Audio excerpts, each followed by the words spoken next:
Oh, hey there, Salted Spirit community. Thanks for tuning in to another episode of the show. This is Stacy, the creator and host of the Salted Spirit, and today I'm joining you from my fixer-upper garage, also known as the Tea Lab. If I look like a wet dog, it's because I just got out of the ocean for my morning wild swim, which is actually what I'm excited to talk to you about today. Also, if you're wondering about this new format of the show and what has changed and why you should care, honestly, you can catch all of the details in my last 5-minute podcast episodes.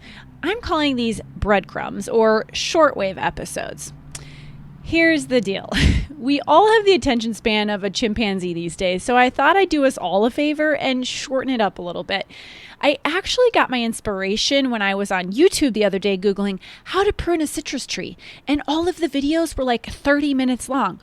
What? Like, who has 30 minutes to watch a YouTube video about pruning a citrus tree? I was thinking this should take 2 to 3 minutes. So that led me to think about my podcast and how I could potentially tighten that up.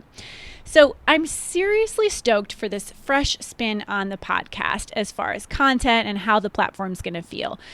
We're going to talk about all things wellness, from mental and emotional wellness to things like how to become a more confident surfer in the water and how to have more constructive conversations with your spouse, how to budget and save more money so you can take epic surf trips. A lot of people are asking me, how did you and your husband buy a house during COVID? And it all comes down to finances. So I'm really excited to share some personal things with you coming up. When we talk about the ocean, all of you know I'm a big lover of the ocean. I'm a surfer, but I've recently got into something that's really new for me. And before we jump into that, I just want to say that leaning into the ocean, both for myself and for so many that I connect with, is really a source of healing and mental wellness. I have collected nearly 70 interviews from women all over the world who, without prompting them, tell me some variation of how the ocean has helped them through stress, depression, death of a loved one, divorce, cancer, you name it. You can tune into any one of my episodes and pull out a nugget about mental health and the ocean. So it's very anecdotal and really, really powerful. So today, I'm excited to talk to you about one variation of ocean therapy called wild swimming. Huge shout out to Sophie with Rise Fierce in the UK for actually introducing me to this concept. I recently did an amazing interview with Sophie that will be published and released in November for a really cool and special series I'm doing with Allbirds as part of their community program. So stay tuned because that episode will be coming soon. Sophie was a professional surfer and she just started hopping in the ocean with a group of ladies and calling them wild swims. And to me, this was super intriguing because I'm rarely not on my surfboard, right? And I thought, well, I could swim, but what is this really going to do for me? Also, I'm a total freeze baby. I'm always cold, even when I'm surfing and in a wetsuit. So I thought, how could I possibly go for a wild swim? I'm going to freeze my butt off. But I got brave one day and it completely changed my life. Now, where Sophie is dipping in the UK is a lot colder than where I'm dipping in Southern California, about 15 degrees difference, but it's all relative, right? You got to start somewhere. So most of us are familiar with Wim Hof, from breathing and meditation to hydrotherapy and ice baths. I think that man has really propelled curiosity in the space for us in this generation. And as of most recently, a lot of people are practicing Wim Hof and have been for quite some time. And for me, I lean into Wim Hof really as a way to better my surfing. So I want to be able to do breath holds for longer and not be scared in the water. I want to be able to stay out and surf longer. I want to get all the benefits that you would get from cold water immersion that he talks about. So according to research, cold water therapy is said to do things like improve circulation, deepen your sleep, increase energy levels, and reduce inflammation in your body.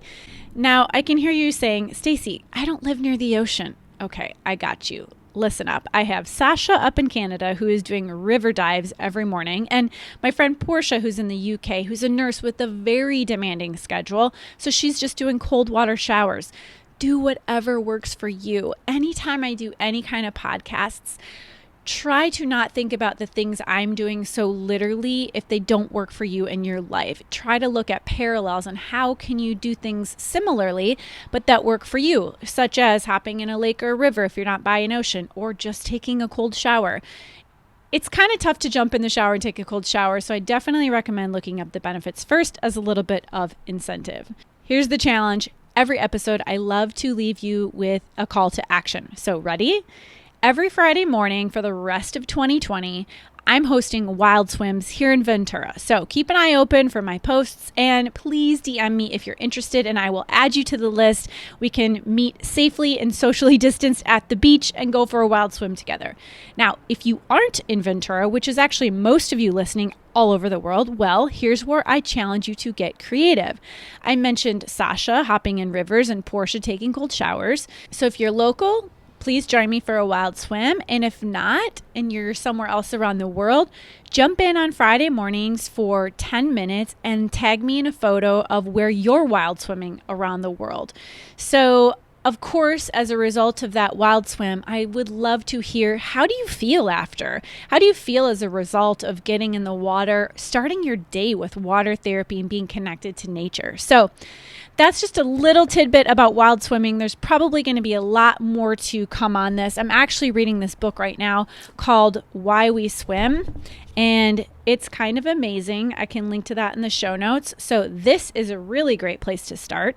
Gets you, shares a lot of history behind swimming and therapy, and honestly, it gets me stoked to get in the water every day because I know what I'm doing for my body and my mind. So thanks for tuning in to another episode. I hope you'll accept the challenge to wild swim with me on Fridays.